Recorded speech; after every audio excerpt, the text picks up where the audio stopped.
Islam futuristik. Assalamualaikum warahmatullahi wabarakatuh. Alhamdulillahirabbil alamin. A'udzubillahi minasyaitonirrajim. Bismillahirrahmanirrahim.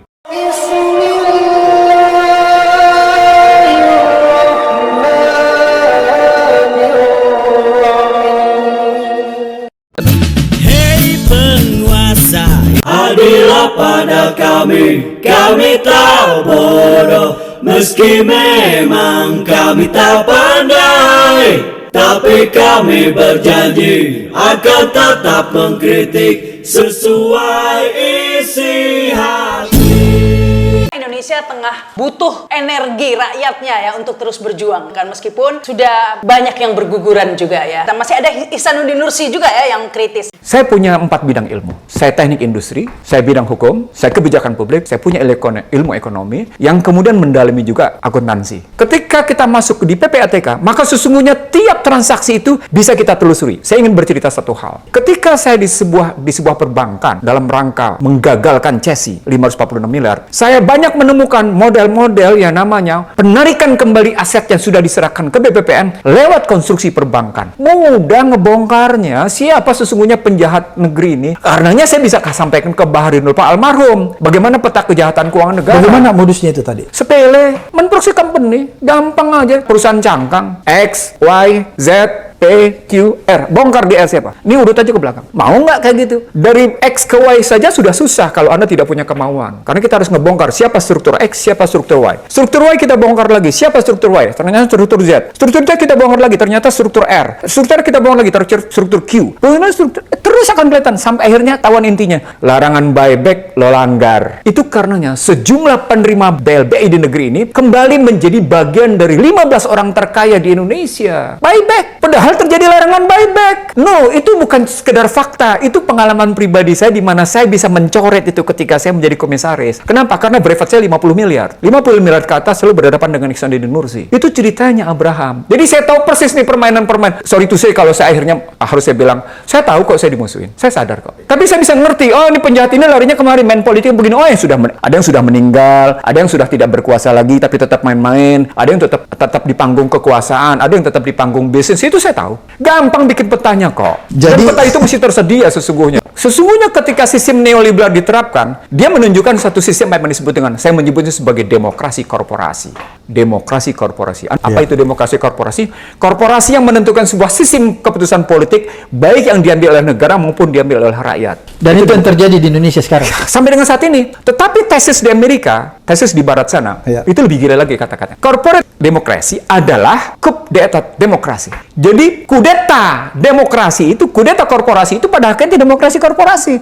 Itulah yang kemudian mau dibuktikan oleh Robert Kennedy kemarin dalam kasus vaksin dan COVID. Dahsyat nggak? Saya yang pola-pola berpikir kayak gini, makanya kalau dalam kajian saya, demokrasi korporasi itu pada akhirnya adalah kudeta korporasi. Nah, ketika kita masuk kudeta korporasi, strukturnya sesungguhnya secara sejarah, pada hakikatnya orang kaya tetap bertahan sebagai orang kaya. Dan mereka mendikte struktur kenegaraan. Muncul prinsip reformasi. Reformasi itu kan memisahkan negara dengan gereja. Siapa yang memisahkan negara dengan gereja? Orang kaya. Nah, orang kaya kemudian memerintah negara. Lihat kekayaan yang ini ada. Itulah peristiwa Inggris, itulah peristiwa Amerika hingga hari ini. Situasi ini memperburuk sistem perekonomian, pengelolaan perekonomian Indonesia. Bukan hanya Indonesia, dunia. Dunia. Artikel saya yang terakhir menunjukkan kegagalan sistem dunia. Bukan, jadi kalau pakai teori ekonomi politiknya Wallerstein yang disebut dengan sistem dunia. Kalau kita pakai yang namanya sistem dunia, maka kelihatan. Ini kajiannya ada beberapa belas buku Abraham. Tapi poinnya adalah saya ngambil bermula dari kajiannya Joseph A. Schumpeter. Dia bilang begini, ketika dia menyaksikan Nixon shock pada Juli 1971, Joseph Schumpeter bilang, ternyata sistem ekonomi kita melahirkan apa yang disebut dengan masyarakat yang cemas. Qul a'udzu birabbin nas, malikin nas, ilahin nas, min syarril waswasil khannas. Cuma dia nggak bilang begitu, cuma dia bilang, oh ya, sistem ekonomi politiknya melahirkan masyarakat cemas. Ketika ditarik ke dalam, oh ternyata demokrasi masalahnya. Keluarlah bukunya Joseph Schumpeter itu, Demokrasi Ekonomi dan Sosial itu. Bukunya ngetop itu. Tapi poinnya adalah tadi, anxiety people, masyarakat yang cemas. Situasi ini menggambarkan bahwa sesungguhnya ekonomi yang dibangun oleh Amerika lewat Marshall Plan, lewat Perang Dunia I, lewat Perang Dunia Kedua, gagal. Disebut oleh Paul Omerod dengan sebutan the death of economic. Dibantah oleh IMF sama World Bank dengan model neoliberal pada tahun 80 dan berlanjut hingga sekarang. Nah, neoliberal muncul pada tahun 80-an itu di bawah Thatcher dan Reagan menempatkan korporasi makin kokoh dalam penentuan kehidupan bergerak. Maka korupsi jadi jatuhnya. Kenapa korupsi? Karena Joseph Stiglitz bilang asymmetric information makin tegak. Informasi yang tidak jujur itu makin kokoh di balik korporasi. Oh, itu. Jadi kalau kita menyederhanakan pola pikirnya, dia akan ketemu dengan model kayak gitu. Dan di Indonesia diterapkan model begitu. Makanya makin kuat itu demokrasi korporasi. Termasuk pemilu 2024. Saya bilang siapapun presidennya,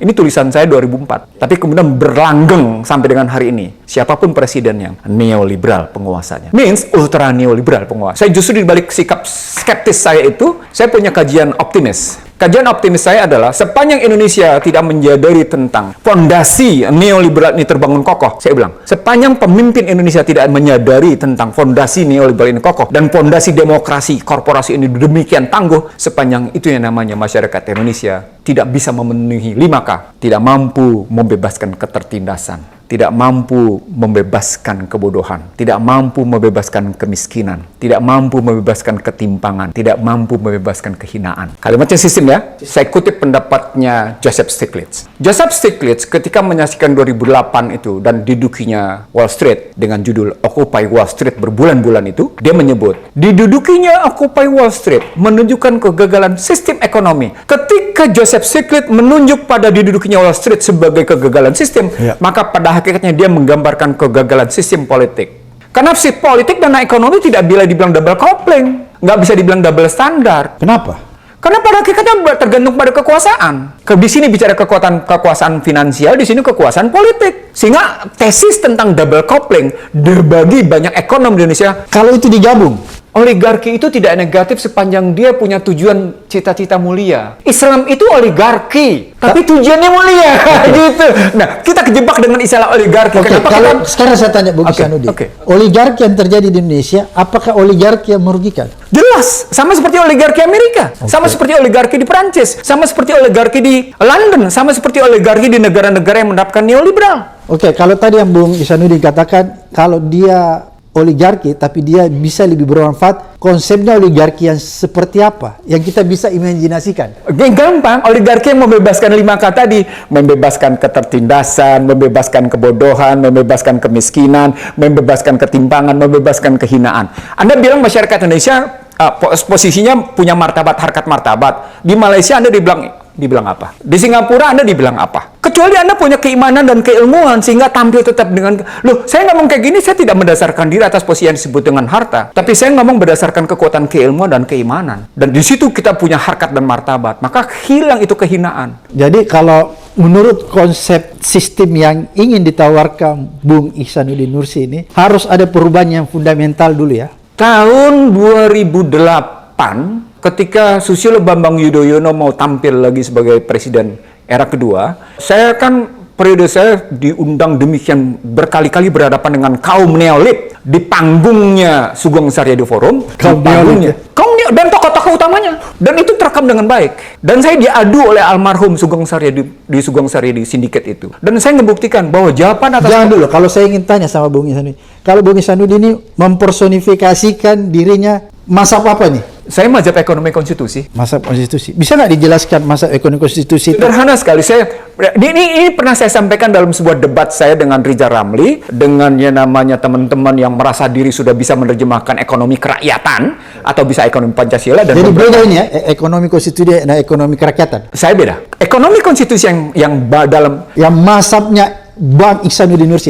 Mazhab saya adalah, mereka bilang begini, bahkan saya dihina oleh salah seorang ilmuwan di satu universitas liberal. Oh, Anda nggak punya teori. Saya bilang salah. Saya punya filosofi, saya punya teori, saya punya konsepsi, saya punya aplikasi, dan saya punya bukti. Ekonomi kerakyatan, ekonomi Pancasila yang digagas oleh teman-teman sebelumnya hanya ada pada filosofi, pada konsepsi, pada teori, tapi tidak punya aplikasi dan punya bukti. Ihsanuddin Nursi punya aplikasi dan punya bukti. Nah, sekarang bagaimana cara berpikirnya? Gampang berpikirnya. Ambil pola pikir pasal 33 ayat 1, 2, dan 3, Undang-Undang yang asli ya, naskah asli ya. Pasal sebelum 3, amandemen ya. Sebelum amandemen, pasal 33 ayat 1, 2, dan 3 berhubungan dengan pasal 23. Pasal 23 itu ada 3 hal, fiskal, moneter, dan pemeriksaan. Lalu berhubungan dengan pasal 27 ayat 2, tiap-tiap warga negara. Tiap-tiap warga negara, bukan tiap-tiap penduduk. Ya, tiap-tiap Tiap-tiap warga negara berhak atas pekerjaan dan penghidupan yang layak bagi kemanusiaan.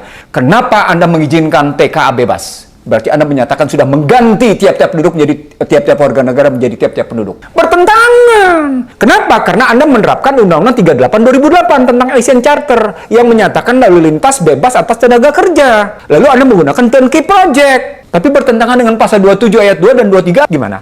T1 ya. Jadi pasal 33 ayat 1, 2, 3 berhubungan dengan pasal 23, berhubungan 27 ayat 2. Berhubungan dengan yang namanya pasal juga 31, 32, 34 diikat oleh pasal 29 karena tidak mungkin yang namanya tanpa keyakinan akan keimanan. Negara berdasarkan ketuhanan yang Maha Esa. Memang Anda bisa menciptakan air? Nggak bisa.